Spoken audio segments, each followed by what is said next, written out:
अस्सलाम वालेकुम। मैं डॉक्टर अमीर अहमद, आपका अहमद एकेडमी रामपुर में बहुत बहुत स्वागत है। आज मैं फिर एक इम्पोर्टेंट क्वेश्चन लेकर के हाजिर हुआ हूँ जो कि बोर्ड एग्जाम में कई बार पूछा गया है और इस बार भी पूछ लिया जाएगा। वैद्युत अभेश तथा क्षेत्र यानी जो है वैद्युत स्थिर वैद्युतिकी से ये लिया गया खंड से, और बड़ा ही इंपॉर्टेंट क्वेश्चन है। ये क्या है? किसी वैद्युत द्विध्रुव के कारण अच्छी स्थिति अनुदैर्ध्य स्थिति में किसी बिंदु पर जो है वैद्युत क्षेत्र की तीव्रता के लिए व्यंजक प्राप्त करना है। ठीक है, ये यहाँ पर मैंने सॉल्व कर रखा है, सिर्फ मुझे कैलकुलेशन यहाँ पर जो समझानी है आप इसको अपनी नोटबुक में नोट कर लीजिए। और बहुत ही इजी मेथड में मैंने यहाँ पर कैलकुलेशन की है इसकी, आपके मैं समझता हूँ डेफिनेट समझ में आ जाएगी और 5 नंबर आपके लिए बिल्कुल आसान हो जाएंगे। ठीक है, तो हम इसको सॉल्व करते हैं। वैद्युत द्विध्रुव की अक्ष पर स्थित किसी बिंदु पर वैद्युत क्षेत्र की तीव्रता यानी कि अक्षीय अथवा अनुदैर्ध्य स्थिति में हमको ज्ञात करनी है। यहाँ पर हमने कोई जो वैद्युत द्विध्रुव ले लिए हैं यानी कि ए और बी लिया है। ए पर प्लस की ओवेस है और बी पर माइनस की ओवेस है। यहाँ पर कोई बिंदु जीरो है। ठीक है, ये जीरो। यहाँ से कुछ दूरी पर जाकर हमारा कोई बिंदु पी है, यहाँ पर हमें वैद्युत क्षेत्र की तीव्रता ज्ञात करनी है। तो हमारा बिंदु पी ले लिया यहाँ पर। यहाँ हो गया हमारा ई वैक्टर, इस साइड में हो गया इसका ई2 वैक्टर, और हमारा टोटल जो है ई वैक्टर यहाँ पर हमको ज्ञात करना है। अब यहाँ बात करते हैं हम जीरो से यानी कि ओ से और ए तक की दूरी जो है वो हमारी एल है।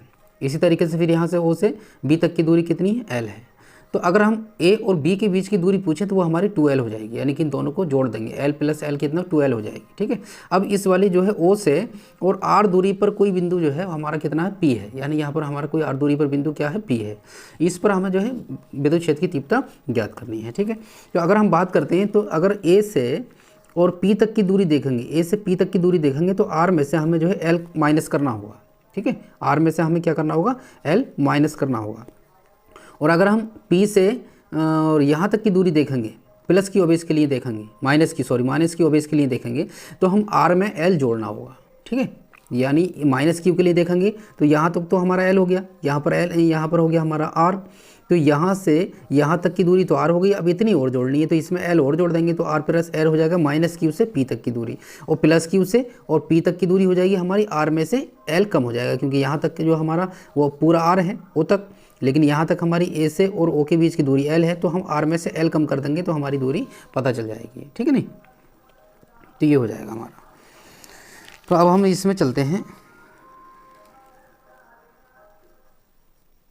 देखिए यहाँ पर आ जाते हैं। माना ए बी वैद्युत द्विध्रुव के परावर्तन के माध्यम में स्थित है, जिसके ए सिरे पर प्लस की ओवेस तथा बी सिरे पर माइनस की ओवेस स्थित है, जिनकी एक दूसरे से दूरी 2l है। चित्र के अनुसार ए बी के मध्य बिंदु ओ से r मीटर की दूरी पर इसकी अक्षीय स्थिति में कोई बिंदु p है। ठीक है, तो यहाँ पर कितनी है? ए सिरे पर प्लस की ओवेस है और बी सिरे पर माइनस की ओवेस है, और तथा बी सिरे पर माइनस की ओवेस है, जिनकी एक दूसरे के बीच की दूरी कितनी है हमारी? एक ए और बी के बीच की दूरी 2l है। ठीक है, और ए बी के मध्य बिंदु ओ से, यानी कि ए बी का जो मध्य बिंदु ओ है, ओ से r मीटर की दूरी पर क्या है? कोई बिंदु p है। इसकी अक्षीय स्थिति में कोई बिंदु p है जहाँ पर वैद्युत क्षेत्र की जो है तीव्रता हमको ज्ञात करनी है। ठीक है, तो यहाँ पर हम करेंगे। इस प्रकार बिंदु P की अवेश प्लस क्यू से दूरी R माइनस एल हो जाएगी, यानी P पर जो है हमारा अवेश क्यू से दूरी, जो अवेश क्यू है हमारा यहाँ पर प्लस क्यू है, तो इसकी दूरी क्या हो जाएगी? R में से L कम हो जाएगी। ठीक है, तो यहाँ पर R माइनस एल, और माइनस क्यू से जो है R प्लस एल हो जाएगी। कि जब माइनस क्यू से लेंगे हम यहाँ से और यहाँ तक की लेंगे तो इस R में क्या हो जाएगा? L प्लस हो जाएगा। ठीक है, तो ये हो जाएगी R प्लस एल। यदि इनके संगत तीव्रताएं क्रमशः E1/E2 हो तो प्लस क्यू अवेश के कारण बिंदु P पर वैद्युत क्षेत्र की तीव्रता हमको ज्ञात करनी है। तो उसके लिए हम फार्मूला लगाएंगे। वैद्युत क्षेत्र की तीव्रता के लिए फार्मूला क्या होता है? E बराबर 1/4 एप्सिलॉन नॉट के और Q अपॉन R स्क्वायर होता है। ठीक है, तो यहाँ पर फार्मूला लगाएंगे E1 के लिए। E1 के लिए 1/4 एप्सिलॉन 0, यानी कि एप्सिलॉन 0 भी कह सकते हैं, इसको नॉट भी कह सकते हैं। 1/4 एप्सिलॉन नॉट के Q upon R minus L. यहाँ पर किसके लिए निकाल रहे हैं? E1 के लिए निकाल रहे हैं। तो E1 हमारा कहाँ है? ये है। ठीक है, E1 के लिए निकाल रहे हैं तो हमारा क्या हो जाएगा? R minus L. तो यहाँ पर क्या हो जाएगा? A से P दिशा में, यहाँ पर A से P दिशा में चल रहे हैं, क्योंकि यहाँ पर हम जो चल रहे हैं A से, ये P दिशा में चल रहे हैं, यहाँ पर A से P दिशा में। ठीक है, तो यहाँ से A से P दिशा में हो जाएगा R बराबर हम लेंगे यहाँ पर R माइनस एल। ठीक है, जो त्रिज्या है हमारी R, वो कितनी लेंगे? R माइनस एल लेंगे। अब माइनस क्यू के लिए ले लेंगे। देखिए माइनस की ओवेस के कारण बिंदु P पर वैद्युत क्षेत्र की तीव्रता क्या हो जाएगी? E2 इक्वल हो जाएगा 1/4 एप्सिलॉन नॉट के Q अपॉन, अब इसके लिए R की वैल्यू क्या हो जाएगी? ये B से, यानी कि P से B दिशा में हो जाएगी। R इक्वल यहाँ पर R प्लस एल ले लेंगे। क्या लेंगे? R इक्वल हो जाएगा R प्लस एल। ठीक है, तो यहाँ पर इक्वेशन इसको 2 मान लेंगे, इसको 1 मान लेंगे। अतः बिंदु P पर वैद्युत द्विध्रुव के कारण परिणामी वैद्युत क्षेत्र की तीव्रता E इक्वल हो जाएगी हमारे E1 में से E2 घटा देंगे। यानी दोनों के लिए P पर वैद्युत द्विध्रुव के कारण परिणामी वैद्युत क्षेत्र की तीव्रता E टोटल हो जाएगा हमारा E1 माइनस E2। E1 व E2 के मान जो है अग्रलिखित हैं, यानी कि नेक्स्ट यहाँ पर हैं। देखिए यहाँ पर हो जाएगा हमारा, अब इसको हम सॉल्व करते हैं। देखिए 1/4 पाई एप्सिलॉन नॉट के q upon R minus L का whole square minus 1/4 pi epsilon nought के q upon R plus L का होल स्क्वायर। यहाँ पर जो है E1 का मान था आर माइनस एल, आर इसकी त्रिज्या थी, और E2 के लिए आर प्लस एल इसकी त्रिज्या थी। ठीक है, तो दोनों में क्या करेंगे हम, जो चीज़ कॉमन है दोनों साइडों में, यहाँ पर देखिए ये चीज़ और ये क्यू कॉमन है, यहाँ पर ये चीज़ और ये क्यू कॉमन है, दोनों में कॉमन है, तो क्यू अपन 4 पाई एप्सिलॉन नॉट के यहाँ से हम कॉमन निकाल लेंगे। तो हमारे जब क्यू हमने यहाँ पर कॉमन निकाल लिया तो 1 आर माइनस एल इसका होल स्क्वायर बचा, माइनस 1 आर प्लस एल इसका होल स्क्वायर बचा। अब इसको फिर हम सॉल्व करेंगे, तो क्यू अपन 4 पाई एप्सिलॉन नॉट के यहाँ पर हमारा कॉमन चल रहा है।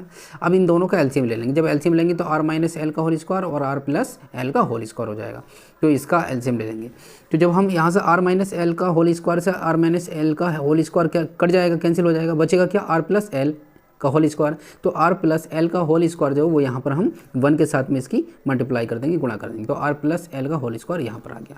अब यहाँ पर है आर प्लस एल का whole square, R plus L के होल स्क्वायर से आर प्लस एल का होल स्क्वायर कैंसिल आउट हो गया। ठीक है, बचा क्या, आर माइनस एल का होल स्क्वायर। तो आर माइनस एल का स्क्वायर हमने जो है 1 में आर माइनस एल के होल स्क्वायर से मल्टीप्लाई कर दी। ठीक है, अब नेक्स्ट देखते हैं। तो यहाँ पर चला क्यू अपन 4 पाई एप्सिलॉन नॉट के, यहाँ पर एलसीएम चल रहा कॉमन में, तो अब इनका क्या करेंगे, दोनों का कैलकुलेशन कर लेंगे। तो देखिए यहाँ पर हमने फार्मूला खोल दिया ए प्लस बी का होल स्क्वायर से। ठीक है, तो ए स्क्वायर हो जाएगा, यानी R square plus L square plus 2 R L हो जाएगा, माइनस लगा दिया। अब यहाँ पर इसको ब्रैकेट के अंदर खोल दिया, R square plus L square minus 2 R L. ठीक है, ये फार्मूला हमारा बन गया आर माइनस एल और आर प्लस एल, इसको हम क्या कहते हैं, R square minus L square. ठीक है, ये हमारा फार्मूला कौन सा बन गया, ये हमारा सूत्र बन गया A square minus B square equal होता है हमारा एक बार ब्रैकेट प्लस में और एक बार ब्रैकेट माइनस में। ठीक है, ये फार्मूला बन गया हमारा मैथमेटिक्स से। ठीक है, तो यहाँ पर इसको हमने क्या कर दिया, R minus R square minus L square कर दिया इन दोनों को। ठीक है, तो यहाँ पर हो गया हमारा, ऊपर इसकी माइनस से फिर कैलकुलेशन गुणा कर देंगे, क्यू अपन 4 पाई एप्सिलॉन नॉट के हो गया। अब आर स्क्वायर से आर स्क्वायर अंदर माइनस की गुणा करने के बाद में, तो आर स्क्वायर से आर स्क्वायर हो जाएगा, यहाँ पर हो जाएगा R square plus L square plus 2 R L, ये हो गया, माइनस अंदर गुणा करी तो माइनस का आर स्क्वायर हो जाएगा, माइनस से फिर एल की गुणा करी तो माइनस के एल स्क्वायर हो जाएगा, माइनस और माइनस प्लस हो गया, प्लस के 2 आर एल हो गया। तो यहाँ पर अब हमारा प्लस का आर स्क्वायर है और यहाँ पर माइनस का, तो ये प्लस माइनस के कैंसिल, प्लस का एल स्क्वायर है, यहाँ माइनस का, इसको ये कैंसिल हो गए। अब हमारा नीचे आ गया, इसको हमने क्या कर दिया, R square minus L square whole square यहाँ पर चल रहा है।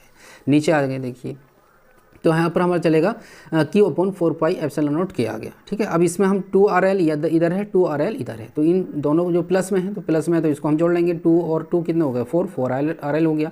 यहाँ पर R square minus L square का होल स्क्वायर, यहाँ पर ये हो गया। अब इसे हम और क्या कह सकते हैं, 1/4 पाई एप्सिलॉन नॉट के। अब 2 आर एल को हम क्या कह सकते हैं, यहाँ पर कर दिया 2 × 2। ठीक है, ये सब वाला क्यू जो है वो मल्टीप्लाई में आगे ले लिया हमने। ठीक है, तो 2QL × R, इस वाले R को हमने जो बाहर निकाल दिया, तो R square minus L square का होल स्क्वायर हो गया। ठीक है, नेक्स्ट चलते हैं। यह हो गया हमारा, परंतु 2QL बराबर क्या होता है, हमारा P होता है।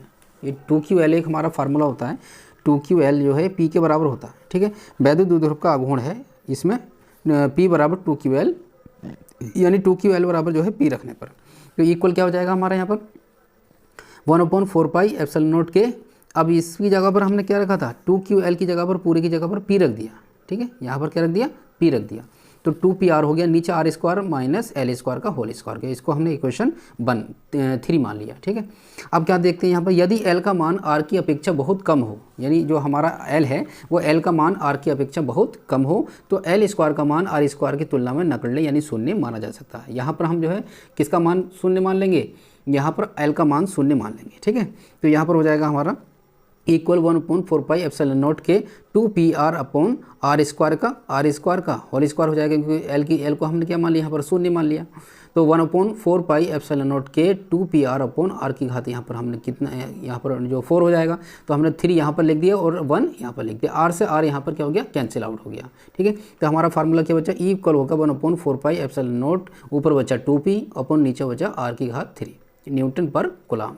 यही हमारा जो है फार्मूला है, ठीक है। यदि द्विध्रुव निर्वात अथवा वायु में रखा है तब k इक्वल 1 रखने पर, यानी यदि द्विध्रुव जो है हमारा वो निर्वात या वायु में रखा तो k की जगह पर हम कितना रख देंगे, सिर्फ 1 रख देंगे, k की जगह पर मान 1 बिंदु पर p रखने, ये p पर वैद्युत क्षेत्र की तीव्रता यानी इक्वल 1/4πε0, k की जगह पर 1 हो जाएगा, 2p/r की हो जाएगा, न्यूटन पर कूलाम हो जाएगा, ठीक है। इसी तरीके से यहाँ पर कह देंगे इसी प्रकार अक्षीय स्थिति में वैद्युत क्षेत्र E की दिशा ऋण आवेश से धन आवेश की ओर को होती है, ठीक है। इस तरीके से हमारा न्यूमेरिकल जो है सिद्ध हो जाएगा। बहुत ही इंपॉर्टेंट है, 5 मार्क्स के लिए बोर्ड एग्जाम में ये पूछ लिया जाता है। आप इसकी अच्छे से तैयारी कर लें, इंशाल्लाह ये आपके बोर्ड एग्जाम में देखने को मिल जाएगा। बहुत ही इजी मेथड से कैलकुलेशन दी गई है, आप इसको अच्छी तरीके से जो है नोट कर सकते हैं और बोर्ड एग्जाम में लिख के आएंगे। ऐसे ही नॉलेजेबल वीडियो देखने के लिए हमारे चैनल पर बने रहिए। अगर आप पहली बार आए हैं तो चैनल को सब्सक्राइब कर लीजिए और वीडियो को ज़्यादा से ज़्यादा शेयर कर लीजिए ताकि उन स्टूडेंट तक ये वीडियो पहुँच जाए और जो बोर्ड एग्जाम में बैठने वाले हैं और ये 5 नंबर का जो न्यूमेरिकल है तो ये सॉल्व कर सकें।